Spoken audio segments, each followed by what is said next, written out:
Hola, soy Carla y estás en la Guarida Creativa. Hoy quiero abrir una conversación íntima, incómoda y necesaria. La salud mental, pero no desde la autoayuda o desde los mantras motivacionales que vemos impregnados en las redes sociales, sino desde lo que realmente duele, desde lo que incomoda, desde la herida, desde lo que no se ve en redes sociales. Y si te dijera que simplemente el mundo no está diseñado para cuidar nuestra salud mental. Hay una frase que me hace ruido cada vez que la escucho, cada vez que la veo. Si quieres, puedes. Parece bastante inocente, ¿no? Estoy segura que yo en algún momento también lo he dicho. Incluso poderosa, pero a veces eso realmente duele porque deja afuera a quienes sí quieren, pero no pueden, a quienes luchan cada día por levantarse, por seguir, por sostenerse, y aún así sienten que están fallando. No todo es cuestión de fuerza de voluntad. Y repetir frases bonitas no borra ese cansancio existencial, ni esa angustia que no sabes de dónde viene, de dónde proviene y por qué te acompaña tanto tiempo cuando tú nunca pediste esa compañía. Vamos a hablar de dos elefantes que nunca se mencionan a la hora de hablar de salud mental. Uno de ellos es la genética. Las charlas motivacionales no suelen hablarnos de la genética. La salud mental tiene como base genética. Los estudios demuestran que los trastornos como la depresión, la ansiedad, la esquizofrenia o el trastorno bipolar tienen un componente del 30 al 40% hereditario. Es más probable que tú heredes una enfermedad mental que alguna enfermedad cardiovascular, que alguna enfermedad respiratoria. Y aún así, dejamos esta área tan importante para seguir diciendo, échale ganas, como si todo se pudiera resolver con una actitud positiva. Cuando tu genética te lleva a una cantidad de pensamientos rumiantes, donde tú te encuentras en un ring de boxeo donde vas perdiendo contra ti mismo, donde te sientes asfixiado por ese oleaje de pensamientos negativos y donde no puedes mover ni los brazos ni las piernas para salir de ahí. En mi familia, mucho tiempo no se hablaba de salud mental, hasta que un día, en plena pandemia, mientras nos encontrábamos en el cuarto de mi prima, nos dimos el espacio, mi grupo de primos, para poder hablar de aquello que nos dolía, de aquello que nos incomodaba, de aquellos pensamientos que no habíamos podido tangibilizar en palabras. No sabíamos cómo nombrar muchas de las cosas que nos venían pasando.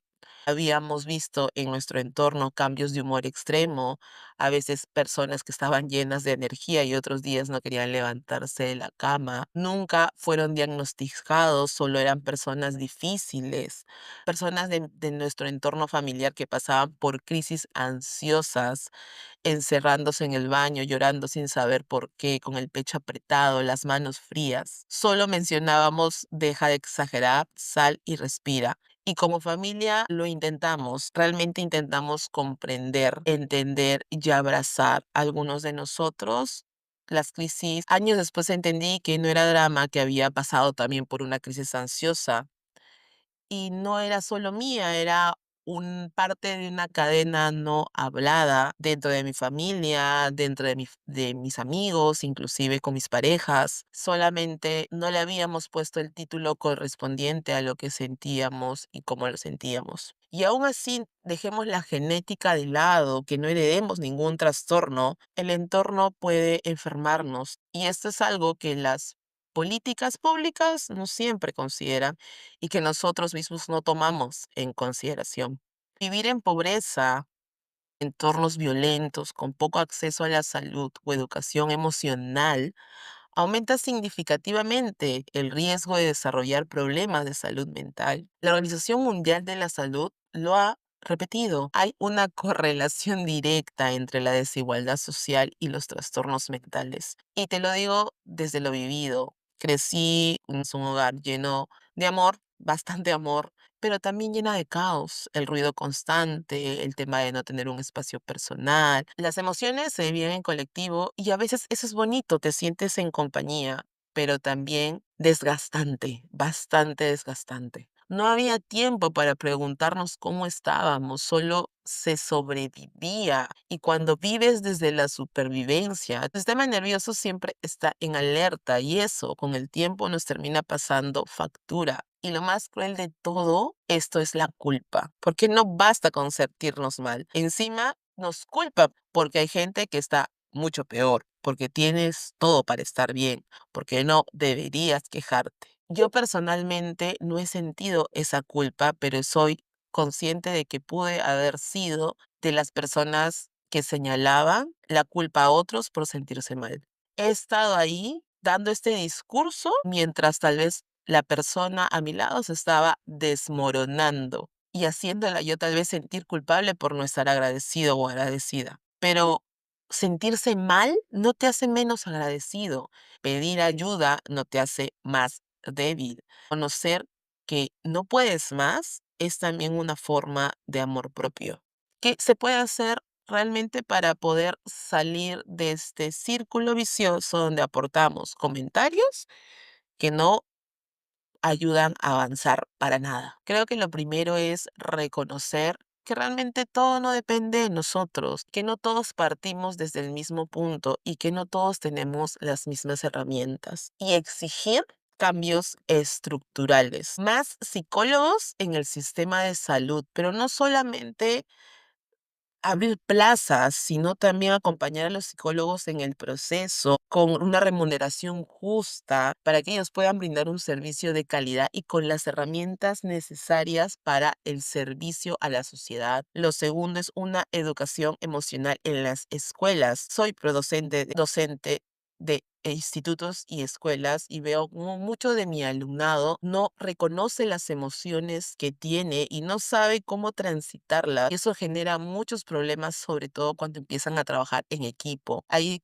empiezan a denotar realmente cómo algunos han tenido una educación emocional en la escuela o en casa y otros no han tenido ese soporte que los lleva a ser adultos menos funcionales para poder trabajar en equipo. Políticas públicas que no solamente curen, sino que prevengan. Las tasas de suicidio alrededor de los años en diferentes países ha ido aumentando y no se han tomado acciones reales para ver, medir, evaluar, diagnosticar y presentar propuestas públicas para poder aminorar este porcentaje. Y algo que yo he podido vivir hasta ahora último es ambientes laborales humanos, universidades con redes de contención reales. Yo he transitado por varias instituciones educativas y no tienen un soporte exclusivamente psicológico para el alumno real, para el tipo de alumno también que manejan, con las habilidades que manejan en los entornos que vienen. No hay talleres, no hay espacios de contención, simplemente existe el título de un psicólogo que tú puedes separar,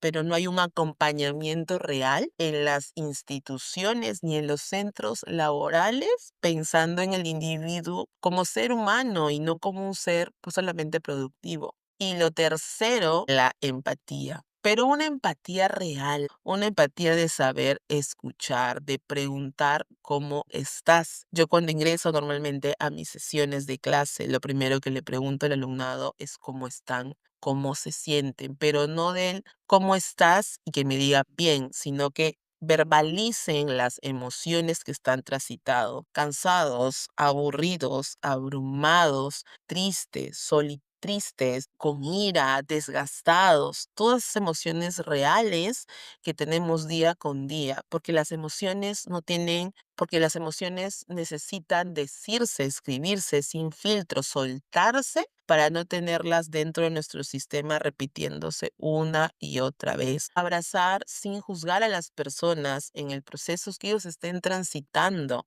y acompañar sin intentar de arreglar. Eso es algo que yo también me he puesto como meta, porque siento de que sí soy muy buena para abrazar sin juzgar y entender a la otra persona, pero me evoco en querer arreglar una situación, arreglar una emoción, donde eso no me compete a mí, donde realmente el mejor apoyo es tener presente de escucha o inclusive solamente de forma física para que la persona se sienta acompañada. No sentirme dueña de la verdad o dueña de una estabilidad o dueña de un máster en psicología para poder arreglar y darle una solución real a la persona. Solamente que a veces me gana ese sentimiento de poder hacer algo tangible por alguien que yo tengo en mi círculo cercano y a quien yo aprecio y quiero que se vislumbre tranquilo, en paz, bien. Eso no termina correspondiéndome y es el debate que he tenido conmigo misma últimamente.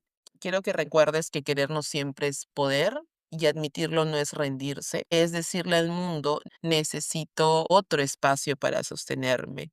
Y la próxima vez que alguien te diga que no puede más, no lo motives. Pregúntale qué necesita. Escucha sin juicio. Sé esa persona que acompañe. Porque sí, querer no siempre es poder y reconocerlo no nos va a hacer débiles. Te hace humano en un mundo que anestesia tanto y que pone siempre con brillos y destellos la felicidad.